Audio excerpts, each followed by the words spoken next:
Hello अस्सलाम वालेकुम guys, welcome to my channel TVH travel with Hasan.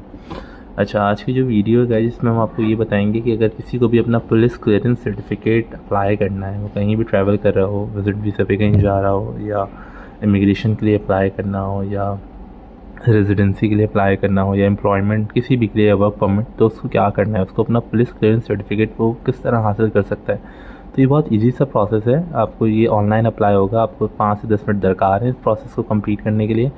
चलें वीडियो का शुरुआत करते हैं और जुड़े रहें हमारे साथ ट्रैवल विद हसन। चलें हम आपको दिखाते हैं आपको किस तरह अप्लाई करना है। ये वीडियो उन लोगों के लिए जो कि कराची और सिंध में रहते हैं, ठीक है, वो इस तरह अप्लाई कर सकते हैं।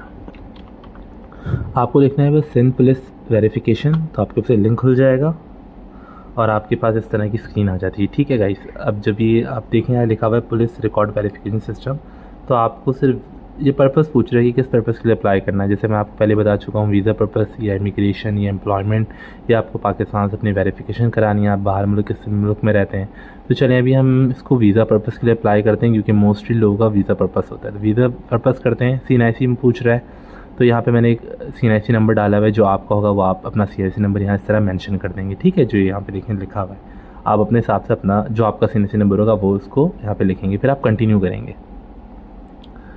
अच्छा देखें, अभी पूछ रहा है कि applicant can apply for new application. ये एक नई एप्लीकेशन हम यहाँ पे अप्लाई कर रहे हैं, तो हम इसे ओके, डेफिनेटली ओके का पॉपअप देंगे। पॉपअप आया तो हम इसको ओके करेंगे। अच्छा, ओके होने के बाद हमारे पास कुछ स्क्रीन इस तरह से आ जाती है। अच्छा, मैंने टाइम को सेव करने के लिए, वीडियो बड़ी ना हो, तो इसलिए मैंने एक यहाँ पे ऑलरेडी एक आपके लिए एक साँचा तैयार करके रखा हुआ है। वो इस शक्ल का है, जैसे कि देखें। अच्छा देखिए, 3 स्टेप का प्रोसेस है। पहले पर्सनल इन्फॉर्मेशन डालेंगे, फिर उन लोगों की 2 लोगों की डिटेल डालेंगे जो कि आपकी गारंटी लेगा। मींस दैट 2 आपके ऐसे कज़न्स हों जो कि आपके एरिया में रहते हों, लेकिन ब्रदर या सिस्टर या ब्लड रिलेशन ना हो। कोई 2 दोस्त हों या कोई भी 2 करादार कोई दूसरे गली मोहल्ले में जानने वाले होते हैं, वो हो सकते हैं।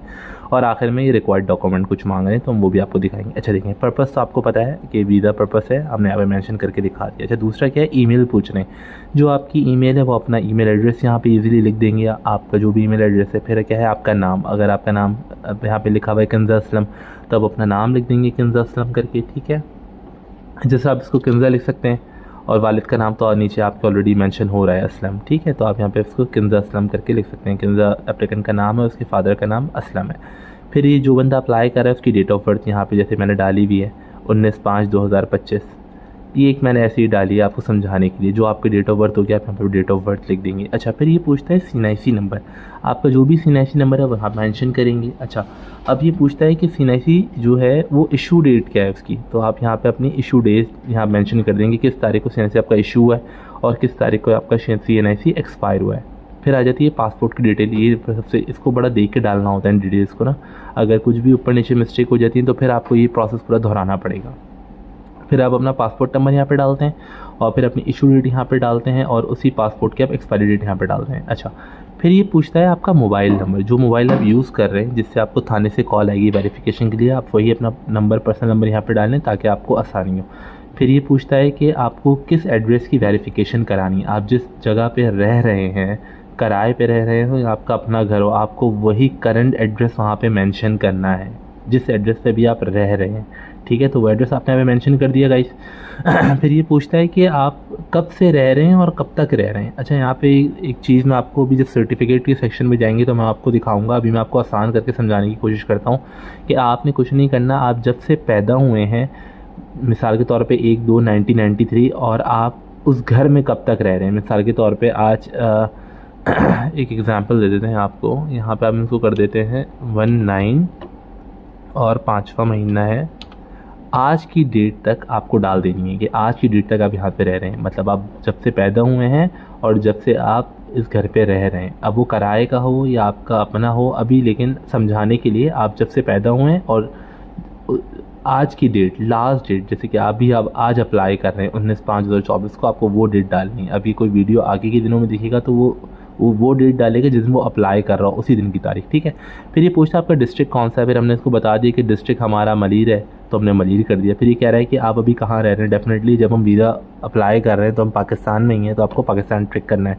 फिर ये पूछ लेता है हमसे कि आपको किस कंट्री के लिए चाहिए, तो हमने यहाँ पे फिनलैंड अप्लाई करना है तो हमने फिनलैंड कर लिया है। फिर पूछता है फिर नेक्स्ट क्वेश्चन पे कि आपको भी पहले अरेस्ट वगैरह हुए हैं, अगर हुए हैं तो आप यस करेंगे और फिर उसकी प्रीवियस FIR की कॉपी वगैरह लगाएंगे, लेकिन अभी हम यहाँ पे कोई इस तरह का केस नहीं है, हम कोई अरेस्ट नहीं हुए तो हम इसको नो कर देंगे और हम आगे चलते हैं। फिर आपने देख लिया सारी डिटेल्स आपने डाल दी, पर्पस वीज़ा पर्पस है, आपने अपना ईमेल एड्रेस डालना है, नेम डालना है, फुल नेम में आप जो भी आपका फुल नेम है आप वहाँ पे डाल सकते हैं, फादर का नाम यहाँ पे फादर का डालेंगे, अपनी डेट ऑफ बर्थ डालेंगे, CNIC नंबर डालेंगे, इशू डेट डालेंगे, एक्सपायरी डेट डालेंगे, पासपोर्ट का नंबर डालेंगे, इशू डेट डालेंगे, एक्सपायरी डेट डालेंगे, फिर मोबाइल नंबर जैसे आपको बताया मोबाइल नंबर डालेंगे, अपना एड्रेस डालेंगे जिस एड्रेस पे आपकी वेरिफिकेशन होगी, जहाँ पे आप करंट रह रहे हैं, ठीक है। फिर आप कब से लेकर कब तक की वेरिफिकेशन आपको चाहिए, बाय बर्थ से चाहिए आपको जब से आप पैदा हुए, और जो एड्रेस आपका यहाँ पे मेंशन है। फिर पूछता है कि कि आपका डिस्ट्रिक्ट कौन सा है, अपना डिस्ट्रिक्ट यहाँ मेंशन करेंगे। डिस्ट्रिक्ट में देखें बहुत सारे डिस्ट्रिक्ट यहाँ पे, साउथ, सखर और पूरा कराची, कोरंगी, ये सिंध और कराची के लिए, ठीक है। वीडियो जो मेन हमारा मोटिव है, जो लोग पुलिस क्लियरेंस सर्टिफिकेट अप्लाई कर रहे हैं। फिर ये पूछ रहा है कि आप अभी कहाँ रहते हैं, तो आपने पाकिस्तान करना है, किस मुल्क के लिए अप्लाई करना है तो आपने इनको बता दिया फिनलैंड के लिए, और आप पे कोई FIR नहीं है तो आप इसको नो करके आगे जाएंगे। अच्छा देखिए अभी यहाँ पे मांग रहे हैं डिटेल ऑफ गारंटर कि जो आपकी वेरिफिकेशन है जी वो आपकी गारंटी मांग रहे हैं। कोई ऐसे 2 दोस्त आपके जो कि आपके उसी मोहल्ले में रहते हो, वहाँ पे उनकी आपको डिटेल चाहिए, आप उनका नाम लिखते हैं जैसे कि अच्छा देखें जो 2 गारंटी जो आपके दोस्त होंगे उनके आप विटनेसेस जो होंगे, उनका एक पहली दोस्त आपकी आयशा, उसका नाम लिखना है, उसके फादर का नाम लिखना है, CNIC नंबर लिखना है अपनी दोस्त का, उसका कॉन्टैक्ट नंबर लिखना है, उसका एड्रेस लिखना है, ठीक है गाइस। ये सारी चीज़ें मैंने यहाँ पे लिख के आपको दिखा दी हैं, ठीक है, समझाने के लिए बता रहा हूँ ताकि आपको आसानी हो। फिर एड्रेस कंप्लीट एड्रेस जो CNIC पे हो, जब आपकी दूसरी दोस्त उसका नाम है सादिया, उसका नाम और उसके फादर का नाम, उसका CNIC नंबर, उसका कॉन्टैक्ट नंबर और उसका एड्रेस। क्लियर है गाइस। पॉइंट नंबर 2 हमारा कवर हो गया जो कि detail of dependent of guarantors है आपका। फिर हम नीचे आके इसको नेक्स्ट करेंगे। फिर ये पूछ रहा है कि पासपोर्ट साइज अपनी पिक्चर दें। अच्छा गाइस इस पार्ट में ना आपको अपनी पासपोर्ट साइज़ पिक्चर लेके जानी है, अपलोड करनी है, ठीक है। वो JPEG में हो या PNG में हो, और आपको अपने साथ पासपोर्ट की ना फर्स्ट पेज की ना कलर कॉपी JPEG या PNG में वो भी अपलोड करनी है, और जो आपका यूटिलिटी बिल है उस घर का लास्ट वो भी आपको यहाँ पे PDF बना के अपलोड करना है। और लीस्ट एंड लास्ट आपका एक लेटर लिखेंगे आप उस पुलिस ऑफिसर को जहाँ पे आप एप्लीकेशन जमा कर लेंगे, आपका पर्पस क्या है। वहाँ पे ये बता देंगे कि मेरा नाम ये है और मेरे वालिद का नाम ये है और ये है, और मैं इस कंट्री के लिए अप्लाई कर रहा हूँ, तो मैं आपसे रिक्वेस्ट करता हूँ मुझे ये पुलिस क्लियरेंस सर्टिफिकेट इशू कर दें, तो वो आपका वहाँ से वो इशू हो जाएगा, ठीक है जी। गाइस इनको PNG में डॉक्यूमेंट दे दिया, ठीक है। फिर दूसरा डॉक्यूमेंट हमने अपलोड करना है इसी तरह, आपका PNG में हमने ये भी अपलोड कर दिया। फिर तीसरा ये आपसे यूटिलिटी का बिल मांग रहे हैं, ठीक है, और आपने बिल यहाँ पे अपलोड कर दिया। फिर चौथा ये पूछ रहे हैं कि आपने वेरिफिकेशन की लेटर लिखना है, तो वो लेटर लिखने का तरीका हम आपको नेक्स्ट वीडियो में बताएंगे। तो सिंपली लेटर लिखना होता है, उसमें उसको बताना होता है कि आप ये क्यों अप्लाई कर रहे हैं, ठीक है। ये सारे डॉक्यूमेंट लगाने के बाद आपने सिर्फ इसको यहाँ पे सबमिट करना है। टर्म्स एंड कंडीशन पे आपको टिक लगाना है गाइस और उसको सबमिट करना है।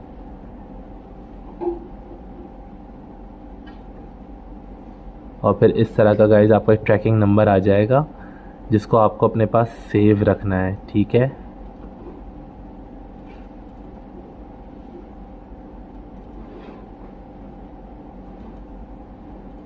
ठीक है गाइस, इस तरह का ट्रैकिंग नंबर आ जाएगा जिससे आपको अपने पास सेव रखना है, और इसी ट्रैकिंग नंबर से फिर आपको अपनी एप्लीकेशन ट्रैक करनी है। अच्छा हम आपको बताते हैं ट्रैकिंग कैसे करेंगे आप।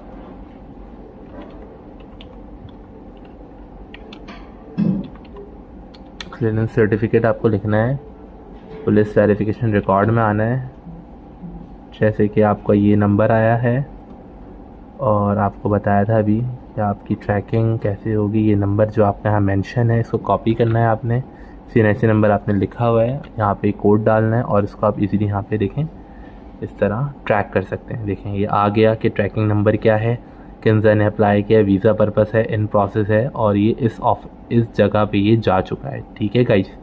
आप इस तरह इसको इजीली ट्रैक भी कर सकते हैं। जब आपने अपनी एप्लीकेशन फाइनल सबमिट की तो आपको एक ट्रैकिंग नंबर इशू हुआ। अब उस ट्रैकिंग नंबर को इशू करने का तरीका मैंने बताया, पुलिस क्लियरेंस सर्टिफिकेट वेरिफिकेशन में आप जाएंगे तो वो ट्रैक का ऑप्शन देगा। वहाँ पे जब आप जाएंगे जिस तरह मैंने देखें आपको बताया, अपना CNIC नंबर लिखेंगे, ट्रैकिंग नंबर लिखेंगे जो कि आपको यहाँ से मिला है, और जब आप इसको ट्रैक करेंगे तो आपके पास पूरी आपकी वेरिफिकेशन होके आ जाएगी कि अभी इन प्रोसेस है। अच्छा गाइज, अब इन तमाम चीज़ों के बाद अब काम की बात ये है कि आपका सर्टिफिकेट बन के कैसा आता है। अच्छा, इसका तरीकाकार ये होगा कि जब आप ये अप्लाई करेंगे तो आपकी करीबी थाने में एप्लीकेशन जाएगी। जैसे कि आपने यहाँ पे, जैसे कि मेरे यहाँ पे आ रहा है ईस्ट वेस्ट कराची ऑफिस, तो इस तरह आपकी जो भी करीबी थाना होगा उस पर आपको एक एप्लीकेशन आएगी, आपको वहाँ से कॉल आएगी और आपको अपने करीबी थाने जाके वहाँ पे उनको अपना CNIC ओरिजिनल लेके जाइएगा आप, ठीक है। आप जब तक अपना CNIC ओरिजिनल लेके नहीं जाएंगे तो वो जो पुलिस ऑफिसर है वो आप पे ट्रस्ट नहीं करेगा और आपकी वेरिफिकेशन नहीं करेगा। यहाँ तक क्लियर है? अगर आप अपना CNIC ओरिजिनल लेके जाएंगे और उस ऑफिसर को दिखाएंगे तो वो आपकी वेरिफिकेशन ओके करेगा और फिर वहाँ से वो आपके दूसरे थाने में चला जाएगा जो वहाँ का बड़ा थाना है। वही ऑफिसर आपको बताएगा कि ये सर्टिफिकेट आपको कहाँ से मिलेगा। फिर जो आपका दूसरा जो थाना होगा वहाँ फिर आप जाएंगे, ये अपनी ट्रैकिंग चीज़ें आप लेके जाएंगे तो फिर वहाँ से आपको सर्टिफिकेट मिल सकेगा। अच्छा, वहाँ पे जाने के बाद आप अपनी पिक्चर साथ लेके जाएंगे और अपने जो जो डॉक्यूमेंट जैसे कि आपको बताया है यहाँ पे कि पासपोर्ट की कॉपी साथ लेके जाइएगा, CNIC ओरिजिनल साथ लेके जाएंगे, एक अपनी पिक्चर साथ लेके जाएंगे तो फिर वहाँ पे आपको वो इजीली सारी चीज़ें कंप्लीट करके आपको सर्टिफिकेट निकाल के दे देगा। अच्छा, सर्टिफिकेट कैसा होता है? सर्टिफिकेट देखें गाइस इस तरह का होता है जैसे कि देखें ये कराची वेस्ट जोन में गया है तो यहाँ पे आपका उस थाने की दूसरे थाने से जो सर्टिफिकेट आपको मिलेगा वहाँ पे इसकी सारी डिटेल आ गई है। पुलिस क्लियरेंस सर्टिफिकेट यहाँ पे लिखा हुआ है, यहाँ पे कंजा एप्लीकेंट का नाम और यहाँ पे उनके वालिद का नाम, CNIC नंबर इस तरह आएगा और ये कहाँ के रेजिडेंट है।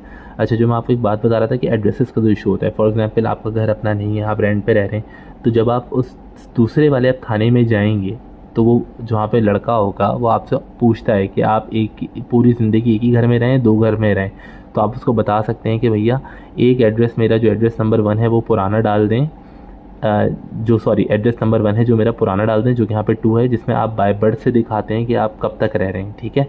फिर वो जो दूसरा एड्रेस जो भी वो दूसरा घर भी रेंट का है, फिर वो दूसरा घर रेंट का जो आपने यहाँ पे रीसेंट एड्रेस जो डाला है वो फिर वो यहाँ पर डाल के आपकी आज की डेट तक की वो यहाँ पे एड्रेस डाल देगा तो आपको आसानी होगी, आपके दोनों एड्रेस आ जाएंगे और वेरिफिकेशन भी आपकी इजीली हो जाएगी। अच्छा, सर्टिफिकेट में और क्या है इसमें, इस डिटेल इसमें ये मेंशन करते हैं कि आपका CNIC नंबर लिख के देते हैं, आपका डेट ऑफ इशू लिख के देते हैं कि किस डेट को इशू है। पासपोर्ट नंबर मैंने आपको बताया जहाँ पे आपने पुर किया था वहीं से आपको पासपोर्ट नंबर यहाँ पे लिखा हुआ मिलेगा, डेट ऑफ इशूज़ की लिखी हुई मिलेगी, आप किस कंट्री के लिए अप्लाई कर रहे हैं वो कंट्री यहाँ पे आपको लिखा हुआ मिलेगा, ठीक है। वो आप कोई भी कंट्री अप्लाई करें वो यहाँ पे इस तरह लिखा हुआ नाम आता है। फिर इस जगह पे आपकी पिक्चर्स आ जाती हैं और यहाँ उस थाने की डिटेल आ जाती है और ये सर्टिफिकेट 1 साल तक के लिए वैलिड होता है, ठीक है। मैं उम्मीद करता हूँ आपको वीडियो पसंद आई हो। वीडियो पसंद आई तो लाइक और सब्सक्राइब करें। आपका होस्ट हसन, शुक्रिया।